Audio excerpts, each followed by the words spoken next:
मैं साहब आपकी इसके ऊपर क्या राय है? और दोबारा मैं ऐसी चीज़ के ऊपर आऊँगी कि अगर हम इकोनॉमिक से हटकर डिप्लोमेटिकली बात करें, जिस तरह से भारत कोजीनेस एंजॉय करता था अमेरिका के साथ, अब वो स्पेस थोड़ी खुली है।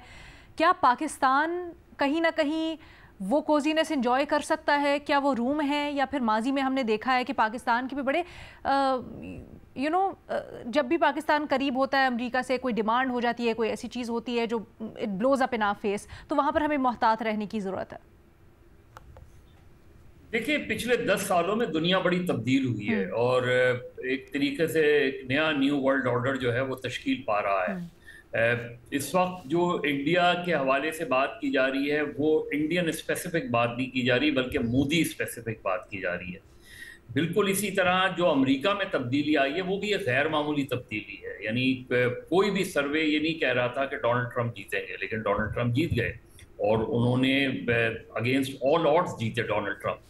अब जो अमेरिका की पॉलिसी है, ये अमेरिका की पॉलिसी कम डोनाल्ड ट्रंप की पॉलिसी ज़्यादा नजर आती है। इसी तरह अगर आप इंडिया में देखें, इंडिया में जो मोदी स्पेसिफिक नैरेटिव बिल्ड हुआ उससे खुद इंडिया के लोग बहुत परेशान हैं। इंडिया की चाहे वो बिजनेस कम्युनिटी हो, चाहे पॉलिटिकल एलीट हो, वो बिल्कुल मोदी के और वो समझते हैं कि मोदी ने इंडिया को बहुत नुकसान पहुंचाया। लेकिन एक पॉपुलर सेंटिमेंट नरेंद्र मोदी के साथ भी है और एक पॉपुलर सेंटिमेंट डोनाल्ड ट्रंप के साथ भी है। लेकिन आप दुनिया में आप देखें कि इन दोनों शख्सियात का अगर आप जायजा लें तो आपको हैरान कुन वो होगा कि एक जो दुनिया की मजबूत जमहूरियत में कौन सी क़यादत जो है वो सामने आई है इस तरह। बिल्कुल इसी तरह इससे पहले कभी भी हमने नहीं देखा था कि चीन इतना ओपन हुआ हो। अब चीन में जो ओपननेस नज़र आ रही है और जिसके एक मुजाहरा उन्होंने अभी जो उनकी मिलिट्री माइट है वो शो करके दिखाया है, तो और दुनिया को एक पैगाम दिया है कि वो कितनी बड़ी कुव्वत बन चुके हैं इस वक्त, वो इकोनॉमिकली भी और मिलिटरली भी उसमें। तो इसमें पाकिस्तान ने, मैं समझता हूँ पाकिस्तान ने अपने कार्ड्स बहुत बेहतर अंदाज में अब तक खेले हैं और उनको एक एज हासिल हुई है जब इंडिया के साथ जंग हुई। और इवन अदरवाइज उनके लिए एक चीज़ है बहुत इत्मीनान बख्श है कि जिस तरीके से अमेरिका और इंडिया के ताल्लुकात में कशीदगी आई है। लेकिन जो चीज़ हमारे लिए हमेशा परेशान कन रही है और शायद इंडिया के लिए भी, वो ये कि हमारी पॉलिसियाँ एक दूसरे स्पेसिफिक होती हैं। इंडियन पॉलिसी पाकिस्तान स्पेसिफिक नज़र आती है, पाकिस्तान की पॉलिसी इंडियन स्पेसिफिक नज़र आती है और उसके ज़ाहिर रीजंस मौजूद हैं। एक हॉस्टाइल नेबर की तरह हम जिंदगी गुजारते हैं। तो हमारा सबसे इस वक्त हमारे पास बड़ी अपॉर्चुनिटी है। हमारा सबसे बड़ा इशू विद इन पाकिस्तान ये है एक पॉलिटिकल स्टेबिलिटी, और पॉलिटिकल स्टेबिलिटी आएगी तो इकोनॉमिक स्टेबिलिटी बढ़ेगी आपकी। तो हमारे यहाँ जो इस वक्त हमारे पास जो दुनिया में अपॉर्चुनिटीज़ हैं और हमने खारजा उमूर पर हमने बहुत अच्छे कार्ड्स खेले हैं, लेकिन उसको वो सस्टेन हम सिर्फ उस सूरत में कर सकते हैं कि हम इंटरनली मजबूत रहें, इंटरनली हमारे यहाँ पॉलिटिकल स्टेबिलिटी रहे, इंटरनली जो आपके यहाँ फंडामेंटल राइट्स के इश्यूज आ रहे हैं, आपके यहाँ जुडिशल राइट्स के इशू आ रहे हैं, आपके यहाँ मीडिया राइट्स के इशू आ रहे हैं, ये हमें दुनिया में एक दूसरे तरीके से मुतारिफ करा रहे हैं। इसलिए इस महाज पर हमें बहुत ज़्यादा चौकन्ना रहने की ज़रूरत है। बाकी जो आप इस वक्त देख लें कि चीन, पाकिस्तान और अफगानिस्तान जो एक नई सी पैक की तरफ हम बढ़ रहे हैं, इसी तरह पाकिस्तान बांग्लादेश में जो तब्दीली आई है वो पाकिस्तान के लिए बहुत बेहतर तब्दीली है, अफगानिस्तान की तब्दीली पाकिस्तान के लिए बहुत बेहतर तब्दीली है। तो चीज़ें आपके यहाँ आपके लिए दुनिया में ग्लोबली बहुत पॉजिटिव आ रही हैं, लेकिन क्या हम इंटरनली उन चीज़ों को अपने आप को मुत्तहिद करके उन पॉलिसीज़ को मजबूत बना सकते हैं?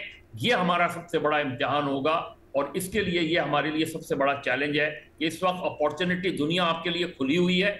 दुनिया आपको इस वक्त बड़े बड़े ममालिक जो है वो आपके साथ एक बेहतर ताल्लुकात बनाना चाहते हैं, लेकिन हमें ये देखना है कि हमें इंटरनली मजबूत होके इन ताल्लुकात में और कितना हम पाकिस्तान के लिए फ़ायदा उठा सकते हैं।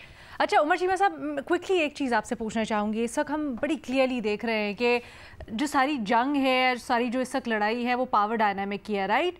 अमेरिका जो कि सोल अजारादार था दुनिया का काफ़ी अरसे के लिए, अब ऐसा लग रहा है, और ख़ासकर जो चाइना ने डिस्प्ले ऑफ पावर किया है उसके बाद, कि वो सोल पावर नहीं रहा। अब अमेरिका तिल मिला रहा है, वो ढूंढ रहा है कि मैं क्या करूं। कल का जो उनका डिपार्टमेंट ऑफ वॉर, दोबारा नाम रख देना अपने डिपार्टमेंट ऑफ डिफेंस का, इट शोज़ राइट। सो ऐसे में जब भारत अमेरिका को आंखें दिखा रहा है, एटीट्यूड दिखा रहा है और उसके दुश्मनों के साथ जाके खड़ा हो रहा है, तो डू यू थिंक पाकिस्तान कुछ डिफरेंटली करके तो यहाँ पर अमेरिका के साथ कुछ ज़्यादा गेज कर सकता है इस रिलेशनशिप के अंदर, या फिर नहीं?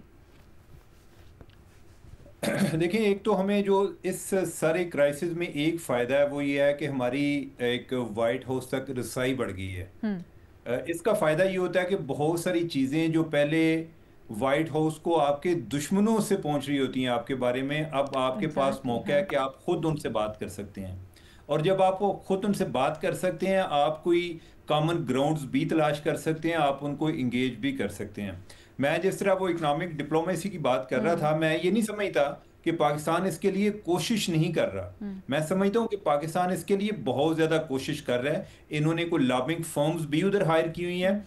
ये चाहते भी हैं कि हमारा एक लॉन्ग टर्म उनके साथ, एक अमेरिका के साथ एक इकोनॉमिक पार्टनरशिप हो, ठीक है। लेकिन वो अभी तक हो नहीं रही। शायद ये भी बात है कि चूंकि हमारा एक काफ़ी देर से, और दहाइयों की मैं बात कर रहा हूँ, हमारा जो एक तारफ की वजह रहा है वो एक मिलिटेंसी रहा है कि वार ऑन टेरर के हवाले से, या ये है कि इधर दहशतगर्दी होती है, तो एक जो सरमायाकार है उसका ज़ेन बनते हुए भी टाइम लगता है।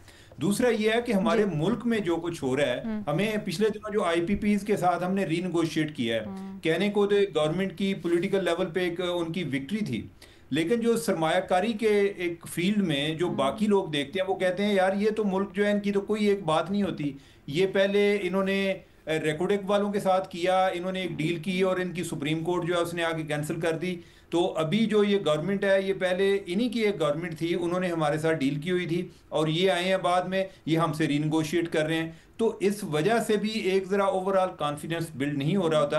लेकिन हमें कोशिश ज़रूर करनी चाहिए। हमारी जो असल एक मैयर है सक्सेस की वो यही है। अगर हम भारत के हवाले से देखते हैं कि जिस तरह भारत ने मुआशी तौर पे अपने आप को बड़ा किया है, इंडिया से फ़ायदा उठाया है, ठीक है, तो उससे हमें अमेरिका से फ़ायदा उठाया है, हमें भी कोशिश करनी चाहिए कि हम जो अमेरिका की पावर है उसको इस टाइम पर जब हमारे ताल्लुकात बेहतर हैं, इस पावर को अपनी फेवर में हम किस तरह से कर सकते हैं। एब्सोल्युटली आप सही कह रहे हैं। लेकिन मैं एक चीज़ के ऊपर और बात करना चाह रही हूँ कि जो हमारी एक अरसे तक लॉबीज़ थी इंडिया की, जो हमारी लॉबीज़ को काउंटर करती थी, हमारा नैरेटिव अमेरिका तक पहुँचना नहीं था, वहाँ पर हमारी बात होती भी थी तो उसके ऊपर काउंटर नैरेटिव आता था और वो बड़ा गालिब होता था। बट अब हम देख रहे हैं उसके बिल्कुल ऑपोजिट हो रहा है।